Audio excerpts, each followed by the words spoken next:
Scary Short Stories, Part 4. A Wendigo broke into my house.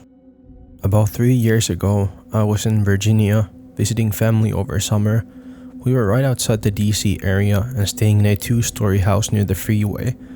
On the other side of the freeway was a forest. So my mom, her boyfriend Eric, and I were all staying with Eric's parents. We had bought some night vision binoculars and decided that tonight was the perfect time to use them. So, after dinner, we gear up and head out. We pass under the freeway and head into the woods. When we get about 5 minutes into the forest, we set down our bag and take out our binoculars.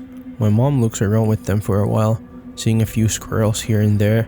She gets tired of them and passes them to me. I look around for a while, being careful not to look at the freeway for the fear of me blinding myself. I spot something behind a tree, about 50 feet to our left. I concentrate on it, trying to figure out what it is. It looks like a pale, bald, anorexic man looking straight at us from behind the tree. I get a bit uneasy, but I'm hesitant to believe it's really there. I ask Eric to take a look, just in case.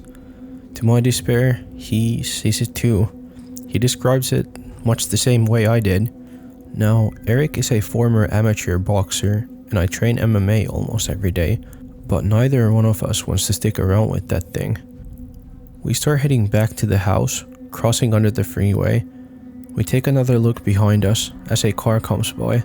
All three of us see glowing eyes, lit up by the headlights on the other side of the freeway. We say fuck that and head back to the house. When we get back, Eric's parents are asleep and my mom and Eric go upstairs to the guest room. There's only one guest room, so I have the couch downstairs. I'm a little too excited after seeing the thing in the woods, so I end up staying up all night. Around 3 a.m, I'm watching TV and start hearing footsteps above me. I immediately remember our earlier encounter and panic a little. I try to calm down and tell myself it's just one of the dogs or maybe someone who couldn't sleep. I keep hearing the footsteps for a while until I hear a doorknob jiggle. I find it weird that they're trying to open a locked door, but try to ignore it. They stop, walk around for a few minutes, and then it's quiet again. I stay up until the sun starts coming up and then pass out. My mom wakes me up and I remember the footsteps from the night before.